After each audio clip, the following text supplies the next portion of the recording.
Hello student, स्वागत है आपका एक बार फिर प्रॉफिट एकेडमी पर। और हम लोग पढ़ रहे हैं कंपनी ऑडिट। और कंपनी ऑडिट में मैं आज आपके सामने एक नया टॉपिक लेके आया हूँ। टॉपिक आपको आपकी स्क्रीन पर दिख रहा होगा और हमारा टॉपिक है cost audit. My dear friends, मैंने ऐसा ऑब्जर्व किया है कि स्टूडेंट्स को कॉस्ट ऑडिट में बहुत सारे या तो डाउट्स रहते हैं या तो स्टूडेंट कॉस्ट ऑडिट नहीं पढ़ते हैं। तो ऐसा कुछ भी नहीं है, बहुत आसान सा टॉपिक है। और मैंने जो चार्ट आपके लिए बनाया ना अभी मेहनत करके, वो चार्ट आप अपनी कॉपी में ऐसा का ऐसा कॉपी कर लेना। कॉस्ट ऑडिट का कभी भी कोई भी क्वेश्चन आप गलत नहीं करोगे। यही चार्ट आपको पढ़ना है। जो भी जहाँ से लिखना था मैंने सब वहाँ से लिख के आपके सामने प्रेजेंट कर दिया है। तो आइए हम लोग पढ़ते हैं कॉस्ट ऑडिट। अब बात क्या है ना माय डियर फ्रेंड्स, आप लोग ना कॉस्ट अकाउंटिंग जब पढ़ते हैं ना आपके सीए इंटर में, तो उसमें एक चैप्टर होता है आपका इंटीग्रेटेड नॉन इंटीग्रेटेड करके। उसमें आप देखते हैं कि फिनेंशियल रिकॉर्ड्स अलग होते हैं, फिनेंशियल रिकॉर्ड्स अलग होते हैं, और जो कॉस्ट रिकॉर्ड्स होते हैं ना वो कॉस्ट रिकॉर्ड्स अलग होते हैं। फिनेंशियल रिकॉर्ड्स अलग होते हैं, कॉस्ट रिकॉर्ड्स अलग होते हैं। सबसे पहली बात, क्या सारी कंपनियों को कॉस्ट रिकॉर्ड्स बनाने हैं क्या? और जो कॉस्ट ऑडिट होगी ना वो भी इन्हीं रिकॉर्ड्स की होने वाली है। जो हमारे फाइनेंशियल रिकॉर्ड्स की ऑडिट होती है ना वो तो स्टेचुटरी ऑडिट है, वो तो फाइनेंशियल स्टेटमेंट की ऑडिट है। एक कंपनी है रिलायंस इंडस्ट्रीज लिमिटेड, बड़ी कंपनी है, बहुत ज़्यादा मैन्युफैक्चरिंग करती है। ऐसी कंपनी अपने कॉस्ट रिकॉर्ड्स अलग से मेंटेन करती है। कॉस्ट रिकॉर्ड्स में मटेरियल, लेबर, ओवरहेड और मैन्युफैक्चरिंग से रिलेटेड जो भी एक्सपेंसेस है ना वो सब मेंटेन करते हैं। और फिर उन कॉस्ट रिकॉर्ड्स की हम लोग अलग से ऑडिट करवाते हैं, उसको क्या कहते हैं? Cost audit. तो सबसे पहली बात, कौन कौन सी कंपनी को कॉस्ट रिकॉर्ड्स मेंटेन करने जरूरी है और कौन कौन सी कंपनी को कॉस्ट ऑडिट करवानी जरूरी है? क्या सारी कंपनियों को कॉस्ट रिकॉर्ड्स मेंटेन करने होते हैं? नहीं। क्या सारी कंपनियों को कॉस्ट ऑडिट करवानी पड़ती है? नहीं। तो चलिए हम लोग यहीं से शुरू करते हैं। पहले हम लोग इसको पढ़ते हैं कि कॉस्ट रिकॉर्ड कौन मेंटेन करता है और कॉस्ट रिकॉर्ड में क्या मेंटेन किया जाता है, और फिर हम लोग पढ़ेंगे क्या? कॉस्ट ऑडिट के प्रोविजंस। तो चलिए हम लोग सबसे पहले पढ़ते हैं कॉस्ट रिकॉर्ड किसके ऊपर एप्लीकेबल है। आपको चार्ट का फर्स्ट पॉइंट दिख रहा है, applicability of maintenance of cost records. किसके ऊपर कॉस्ट रिकॉर्ड मेंटेन करने का एप्लीकेबिलिटी है? तो कॉस्ट रिकॉर्ड मेंटेन करने का एप्लीकेबिलिटी आपको दिख रहा होगा, एक मैन्युफैक्चरिंग कंपनी। कौन सी कंपनी? Manufacturing company. एक मैन्युफैक्चरिंग कंपनी जिसका टर्नओवर 35 करोड़ या उससे ज़्यादा है।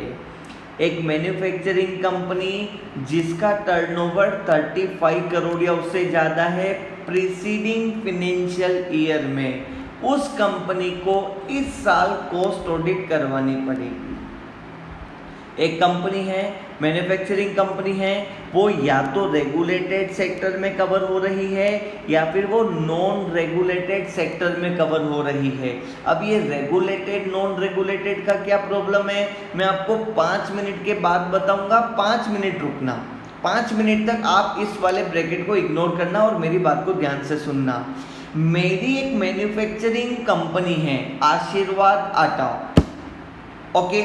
तो मेरी कंपनी का टर्नओवर अगर 25 करोड़ रुपीस है तो मेरी कंपनी को कॉस्ट रिकॉर्ड्स अलग से मेंटेन करना कंपलसरी नहीं है, क्योंकि वही कंपनी जिसका टर्नओवर 35 करोड़ या उससे ज़्यादा है और वो मैन्युफैक्चरिंग करती है, उस कंपनी को कॉस्ट रिकॉर्ड्स अलग से मेंटेन करने होंगे।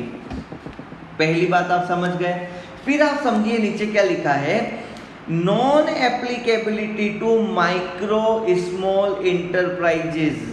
जो माइक्रो इंटरप्राइजेज हैं, जो स्मॉल इंटरप्राइजेज हैं, जो micro small medium enterprises development act 2006 के अकॉर्डिंग माइक्रो और स्मॉल इंटरप्राइजेज है ना, लघु एवं कुटीर उद्योग, छोटी छोटी मैन्युफैक्चरिंग कंपनी, उन कंपनी के ऊपर कॉस्ट रिकॉर्ड के प्रोविजन नहीं लगेंगे। अगर वो टर्नओवर 35 करोड़ भी क्रॉस कर लेगी तो भी नहीं लगेंगे, अगर वो माइक्रो और स्मॉल इंटरप्राइज के डेफिनेशन में कवर हो रही है तो। माय डियर फ्रेंड्स, हम लोगों ने क्या सीखा, एक लाइन में सुनना। क्या सारी कंपनियों को कॉस्ट रिकॉर्ड्स मेंटेन करना है? नहीं करना है। वह कंपनी जो कि टर्नओवर 35 करोड़ या उससे ज़्यादा का करती है प्रीसीडिंग फाइनेंशियल ईयर में, उस कंपनी को क्या करना है, कॉस्ट रिकॉर्ड मेंटेन करना है। अब यहाँ पे ना कॉस्ट ऑडिट और कॉस्ट रिकॉर्ड वाले रूल में, रूल नंबर 3 में कंपनीज को रेगुलेटेड और नॉन रेगुलेटेड सेक्टर में डिवाइड किया गया है। कहाँ डिवाइड किया गया है? रेगुलेटेड और नॉन रेगुलेटेड सेक्टर में कंपनीज को डिवाइड किया गया है।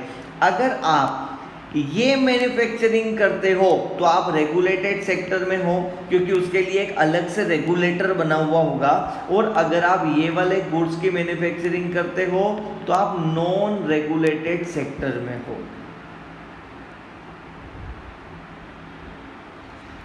2 मिनट ध्यान से सुनना, रेगुलेटेड सेक्टर और नॉन रेगुलेटेड सेक्टर का मीनिंग समझा देता हूँ। एक्चुअली क्या है ना कि बहुत सारी कंपनियां मैन्युफैक्चरिंग करती है, हाँ या ना? बहुत सारी कंपनियां करती है, हाँ। 1 2 3 4 5 और 6। अगर आप ये 6 प्रोडक्ट की मैन्युफैक्चरिंग और सर्विस प्रोवाइडिंग में इन्वॉल्व हो, इन 6 प्रोडक्ट की, तो ऐसे केस में आपको कहा जाएगा रेगुलेटेड सेक्टर। इन 6 प्रोडक्ट्स के अलावा आप किसी भी प्रोडक्ट की मैन्युफैक्चरिंग में हो, जो कि मैं लिस्ट अभी आपको डिस्प्ले करने वाला हूं, तो आपको कहा जाएगा आप नॉन रेगुलेटेड सेक्टर वाले हो। कॉस्ट ऑडिट और कॉस्ट रिकॉर्ड्स के प्रोविजन में कंपनीज को 2 पार्ट में डिवाइड किया, रेगुलेटेड सेक्टर और नॉन रेगुलेटेड सेक्टर। अब पहले मैं आपको दिखा देता हूँ रेगुलेटेड नॉन रेगुलेटेड कौन है, ताकि आपको समझ में आ जाएगा। ये देखो, कंपनीज एक्ट की मिनिस्ट्री ऑफ कॉर्पोरेट अफेयर्स की वेबसाइट हमारे सामने खुली हुई है। रेगुलेटेड सेक्टर हम लोग इन 6 प्रोडक्ट और सर्विस को बोलते हैं। Telecommunication, second one is electricity, third one is petroleum product, fourth is drugs and pharmaceutical, fifth is fertiliser and sixth is sugar and industrial alcohol. अगर आपकी कंपनी इन 6 में से किसी एक प्रोडक्ट की सर्विस में या प्रोडक्ट में लगी हुई है, प्रोडक्शन में, तो आपकी कंपनी को हम बोलेंगे रेगुलेटेड सेक्टर। देखो, आप सारे 6 पॉइंट को ध्यान से देखना। और रेगुलेटर का क्या मतलब होता है वो समझना। जैसे बैंक्स को रेगुलेट कौन करता है? आरबीआई। इंश्योरेंस कंपनीज को कौन रेगुलेट करता है? आईआरडीए। तो ये भी इस तरह की कंपनियां हैं जिनके ऊपर सरकार ने अलग से रेगुलेटर बिठा रखा है या बना रखा है। टेलीकम्युनिकेशन सेक्टर ले लो, इलेक्ट्रिसिटी ले लो, पेट्रोलियम ले लो, ड्रग्स ले लो, फर्टिलाइजर ले लो, शुगर और इंडस्ट्रियल एल्कोहल ले लो। इन सब के लिए सेंट्रल गवर्नमेंट ने अलग रेगुलेटर बना रखा है। तो कहीं ना कहीं गवर्नमेंट इनके ऊपर ज़्यादा रूल्स एंड रेगुलेशन लगाती है। आज टेलीकम्युनिकेशन कंपनी कोई भी डिसीजन लेती है तो उसके ऊपर ट्राई नाम का जो रेगुलेटर है ना, वो रेगुलेटर उनके डिसीजन को चेंज और इन्फ्लुएंस कर सकता है। ओके, तो अगर आपकी कंपनी इन 6 प्रोडक्ट की मैन्युफैक्चरिंग में लगी हुई है तो ऐसे केस में आपको बोलेंगे हम रेगुलेटेड सेक्टर। ओके, अगर आपकी कंपनी 6 के अलावा नॉन रेगुलेटेड सेक्टर की लिस्ट आपके सामने है, मैं पढ़ के नहीं सुना रहा हूं, ये देखो स्क्रॉल कर रहा हूं, ये सारे नॉन रेगुलेटेड सेक्टर के प्रोडक्ट्स हैं। अगर आप इन 33 गुड्स की मैन्युफैक्चरिंग में लगे हुए हो तो आपको कहेंगे नॉन रेगुलेटेड सेक्टर। अब मैंने आपको अभी क्या सिखाया वो ध्यान से सुनना। आपकी कंपनी रेगुलेटेड सेक्टर वाली हो चाहे नॉन रेगुलेटेड सेक्टर वाली हो, आपकी कंपनी दोनों में से कोई सी भी हो, अगर आपका टर्नओवर 35 करोड़ क्रॉस हो गया ना, तो आपको कॉस्ट रिकॉर्ड्स मेंटेन करने पड़ेंगे। ओके ओके ओके, रेगुलेटेड हो या नॉन रेगुलेटेड, दोनों ही केस में लिमिट कॉस्ट रिकॉर्ड्स मेंटेन करने की सेम है। चलते हैं सेकंड पॉइंट पे। अगर हमने आपको बोल दिया कि कॉस्ट रिकॉर्ड मेंटेन करना, तो आपको कॉस्ट रिकॉर्ड में मेनली क्या करना है, तो उसका फॉर्म दे रखा है आपको, फॉर्म नंबर CRA1 में कॉस्ट रिकॉर्ड मेंटेन करने हैं। और आप इस तरह से कॉस्ट रिकॉर्ड मेंटेन करना as to facilitate the calculation of total and per unit cost of production। आप इस तरह से अपने कॉस्ट रिकॉर्ड मेंटेन करना कि कल को हमको टोटल कॉस्ट ऑफ प्रोडक्शन या per unit cost of production की जरूरत पड़ी तो आपके रिकॉर्ड्स में से हम लोग वो कैलकुलेशन कर सकें। हमको अगर कॉस्ट ऑफ ऑपरेशन की जरूरत पड़ी तो वो भी कैलकुलेशन कर सके, कॉस्ट ऑफ सेल की और मार्जिन की भी कैलकुलेशन कर सकें। और ये सारी कैलकुलेशन अगर हमको मंथली करनी हो तो भी हम कर सकें, क्वार्टरली करनी हो तो भी हम कर सकें, हाफ ईयरली करनी हो तो भी कर सकें, और एनुअल करनी हो तो भी कर सकें। इस तरह से कॉस्ट रिकॉर्ड मेंटेन करना। हम आपके पास आएंगे, अरे आपके कॉस्ट रिकॉर्ड की क्वार्टरली रिपोर्ट देना, तो आप ऐसा मत कहना नहीं सर, हमारे जो कॉस्ट रिकॉर्ड मेंटेन करने का तरीका थोड़ा डिफरेंट है, हमारे यहाँ पे क्वार्टरली रिपोर्ट नहीं बनती है। ये गलत है। आपको कॉस्ट रिकॉर्ड इस तरह से मेंटेन करने हैं कि इनमें से कोई भी डिटेल की जरूरत पड़ जावे तो वो डिटेल आप हमको निकाल कर दे सकें। ओके, अगर आपकी कंपनी के ऊपर कॉस्ट रिकॉर्ड्स के प्रोविजन एप्लीकेबल है तो आपकी कंपनी को कॉस्ट रिकॉर्ड्स मेंटेन करना जरूरी है। फर्स्ट क्वेश्चन का आंसर ओके। अब सेकंड क्वेश्चन ये है कि क्या हर कॉस्ट रिकॉर्ड मेंटेन करने वाली कंपनी को कॉस्ट ऑडिट करवानी पड़ेगी? तो उसका आंसर है नहीं। कॉस्ट ऑडिट किसको करानी है उसके लिए हमारे पास एक अलग चार्ट बना हुआ है, ध्यान से देख लो, याद कर लो। ओके, अगर आप रेगुलेटेड सेक्टर में हो तो आपकी कंपनी का टोटल टर्नओवर कितना होना चाहिए? 50 करोड़ प्रीसीडिंग फाइनेंशियल ईयर में। इंडिविजुअल प्रोडक्ट और service for which cost records are required under rule 3, उसका टर्नओवर कितना होना चाहिए? 25 करोड़ या उससे ज़्यादा। मतलब आप रेगुलेटेड सेक्टर वाले हो तो आपका टोटल टर्नओवर तो देखा जाएगा 50 करोड़, और इंडिविजुअल प्रोडक्ट जिसका कि आपको कॉस्ट रिकॉर्ड मेंटेन करना कंपलसरी है उसका टर्नओवर देखा जाएगा 25 करोड़। अगर दोनों लिमिट क्रॉस हो जाती है, एंड लगा हुआ है, दोनों लिमिट क्रॉस हो जाती है तो आपको कॉस्ट ऑडिट करानी है। लेकिन अगर आप नॉन रेगुलेटेड सेक्टर में हो तो टोटल टर्नओवर की लिमिट है 100 करोड़ और जो इंडिविजुअल प्रोडक्ट के टर्नओवर की लिमिट है 35 करोड़, और ये भी दोनों कंडीशंस आपको एक साथ फुलफिल करनी है, मतलब दोनों लिमिट क्रॉस होनी चाहिए। ओके, मान लीजिए कि आपकी कंपनी एक ऐसी कंपनी है जिसको कॉस्ट रिकॉर्ड्स मेंटेन करने हैं और कॉस्ट ऑडिट भी करवानी है, क्योंकि वो ऊपर दी गई लिमिट को भी क्रॉस कर रही है और इस चार्ट में दी गई लिमिट को भी क्रॉस कर रही है। तो आपकी कंपनी को कॉस्ट ऑडिट करवानी होगी, तो आपकी कंपनी को आगे वाला चार्ट भी देखना होगा। ओके, अगर आपको कॉस्ट ऑडिट करानी है कंपलसरी इस वाले रूल के अकॉर्डिंग, तो आइए हम लोग एक एक पॉइंट पढ़ते हैं। कॉस्ट ऑडिटर कौन बन सकता है? कॉस्ट अकाउंटेंट बन सकता है। ये एक अमेंडमेंट है। पहले यहाँ पे लिख रखा था कॉस्ट अकाउंटेंट इन प्रैक्टिस, अभी उसको अमेंड करके कर दिया कॉस्ट अकाउंटेंट। तो क्या कॉस्ट अकाउंटेंट इन प्रैक्टिस नहीं है? उन्होंने क्या किया, कॉस्ट अकाउंटेंट की डेफिनेशन में इंक्लूड कर दिया प्रैक्टिसिंग कॉस्ट अकाउंटेंट। तो माय डियर फ्रेंड्स, आप कंफ्यूज मत होना, वो कॉस्ट अकाउंटेंट जो यहाँ पे लिख रखा है ना, वो इन प्रैक्टिस वाला ही है, लेकिन वो इन प्रैक्टिस वर्ड यहां से हटा के कॉस्ट अकाउंटेंट की डेफिनेशन में लिख दिया गया है। बाकी है cost accountant in practice. Appointment कौन करेगा? कौन करेगा? अरे बोर्ड ऑफ डायरेक्टर्स। कितने दिन में? With in 180 days of commencement of financial year. Financial year की शुरुआत के 180 दिन के अंदर अंदर आपकी कंपनी को कॉस्ट ऑडिटर अपॉइंट करना पड़ेगा, जो कि बोर्ड ऑफ डायरेक्टर करेंगे। अब जो कॉस्ट ऑडिटर जिसको आप अपॉइंट करोगे ना, उससे आपको सर्टिफिकेट और कंसेंट लेना पड़ेगा, और ये मैं मार्क कर रहा हूँ इम्पोर्टेंट। ये मैं लिख रहा हूँ ऑलरेडी डिस्कस। ऐसा क्यों लिख रहा हूँ? क्योंकि हम लोगों ने जो स्टेचरी ऑडिटर का हेडिंग पढ़ा था ना, certificate and consent statutory auditor वाला, नहीं देखा आपने तो प्रीवियस वीडियोस जाके देखना। उसके अंदर जो सर्टिफिकेट और कंसेंट के कंटेंट्स हैं वही सेम कॉस्ट ऑडिटर पे भी एप्लीकेबल है। और एग्जाम में क्वेश्चन आया कि कॉस्ट ऑडिटर अपने सर्टिफिकेट में क्या क्या लिखेगा बताइए, तो आपको वही बातें लिखनी थी, वो सेम बातें इधर भी लिखी हुई है बुक में। ओके, पॉइंट नंबर 7, अपॉइंटमेंट करने के 30 दिनों के अंदर अंदर, मतलब आपको बोर्ड मीटिंग में अपॉइंटमेंट करना है तो आपको क्या करना है, सेंट्रल गवर्नमेंट को नोटिस देना है बोर्ड मीटिंग के 30 दिनों के अंदर अंदर, या फिर फाइनेंशियल ईयर कमेंस होने के 180 दिन के अंदर अंदर, विच एवर इज अर्लियर, आपको फॉर्म नंबर CRA 2 में सेंट्रल गवर्नमेंट को इंटीमेट करना पड़ेगा कि हमने मिस्टर ए को कॉस्ट ऑडिटर अपॉइंट कर लिया है।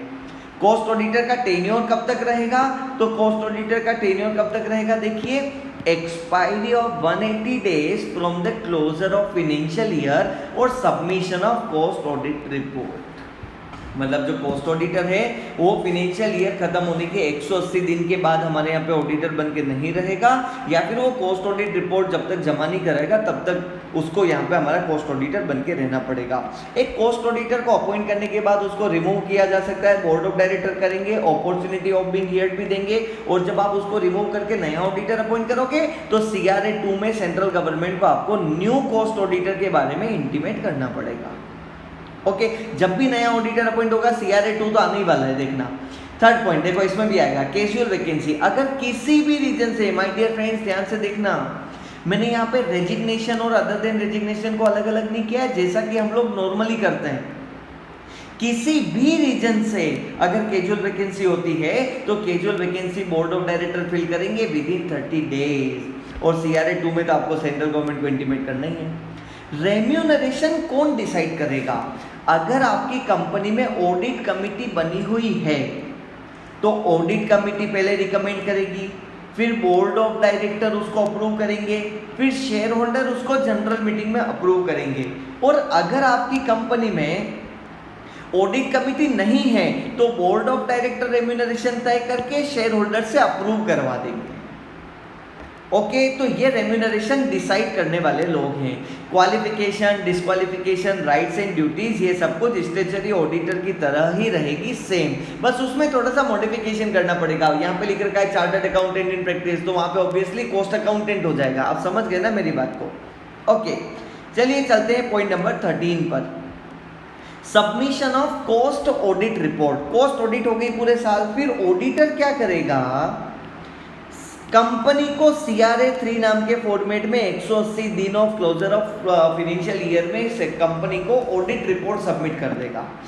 फिर कंपनी क्या करेगी, सेंट्रल गवर्नमेंट को ऑडिट रिपोर्ट फॉरवर्ड करेगी 30 दिनों के अंदर अंदर, जब उसके पास ऑडिट रिपोर्ट आई है।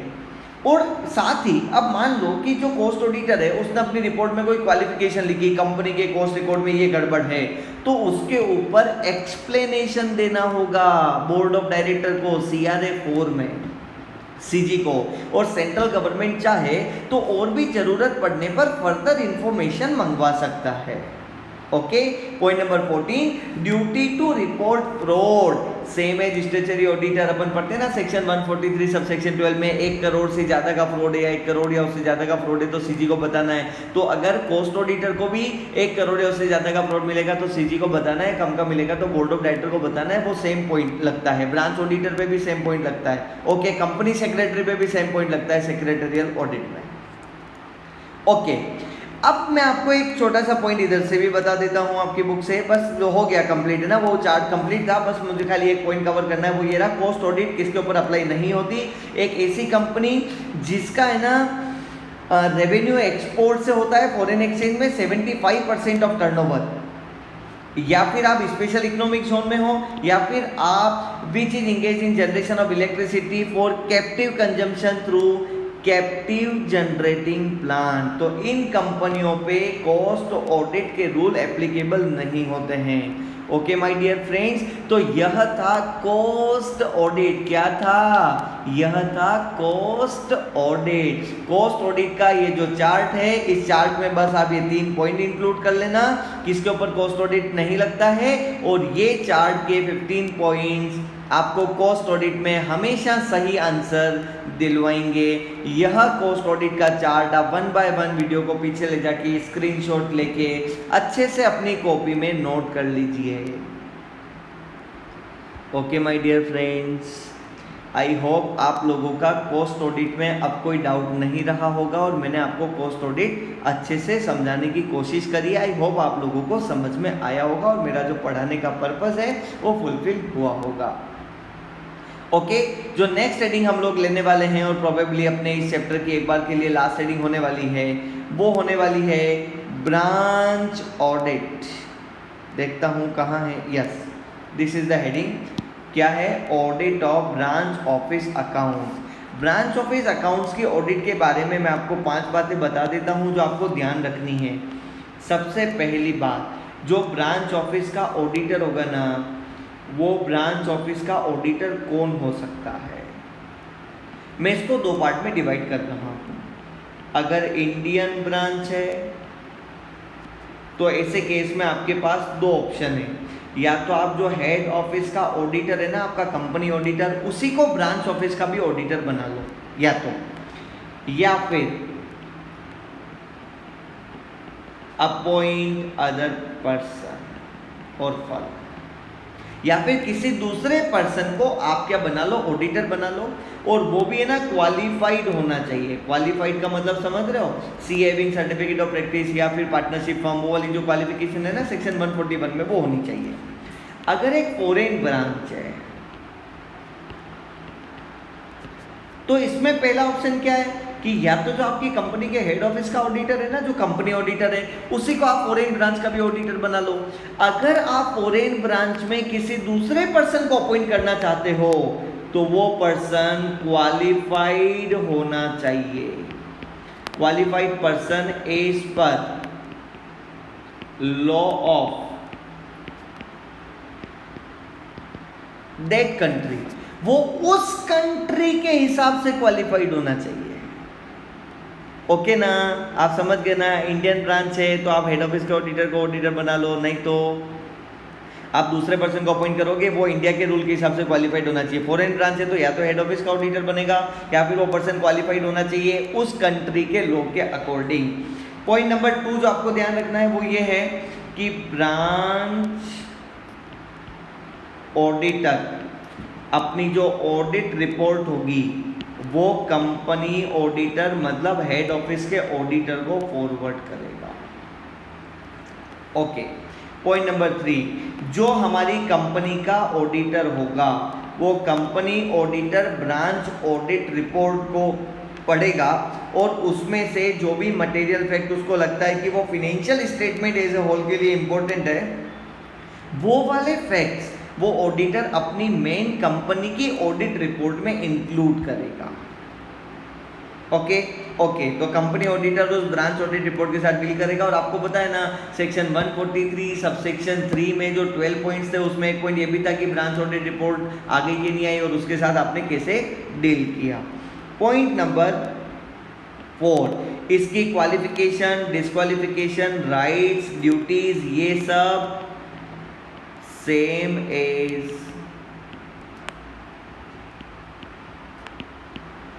स्टैट्यूटरी ऑडिटर रहेगी। ओके, देन जो सेक्शन 143 सबसेक्शन 12 में ड्यूटी टू रिपोर्ट फ्रॉड है ना,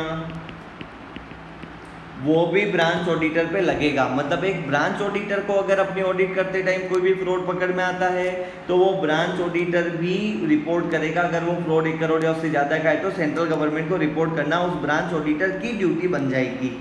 ओके, ये हो गया हमारा पॉइंट नंबर 5। उसके बाद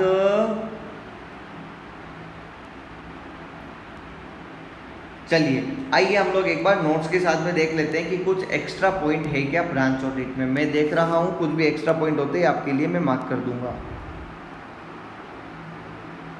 ये जो आपके हेडिंग दिख रही है ना, using the work of another auditor, इसको मैंने अभी कवर नहीं किया। ये एक स्टैंडर्ड ऑन ऑडिटिंग का पार्ट है, मैं खाली कंपनी एक्ट के प्रोविजन ही आपको बता रहा था। तो ये तो स्टैंडर्ड ऑन ऑडिटिंग का पार्ट है, इसके ऊपर ये कंपनी एक्ट का पार्ट है, यही हम लोगों को भी देखना है।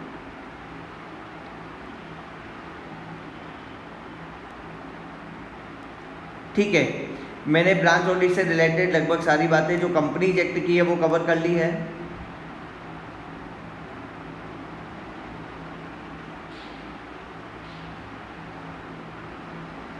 ओके माय डियर फ्रेंड्स, तो आज हम लोगों ने इस वीडियो में कॉस्ट ऑडिट और ब्रांच ऑडिट को कंप्लीट किया है। हम लोग नए टॉपिक के साथ नेक्स्ट वीडियो में एक बार फिर मिलेंगे। तब तक के लिए अलविदा, bye bye, thank you so much. अगर आप चैनल पे नए हैं तो चैनल को सब्सक्राइब करिए, वीडियो को लाइक करिए, फ्रेंड्स के साथ में शेयर करिए, और आप चाहते हैं कि मैं ऐसी ही और वीडियोस बनाने के लिए मोटिवेट हूँ तो प्लीज़ आप कमेंट्स भी करिए। Thank you so much, bye bye.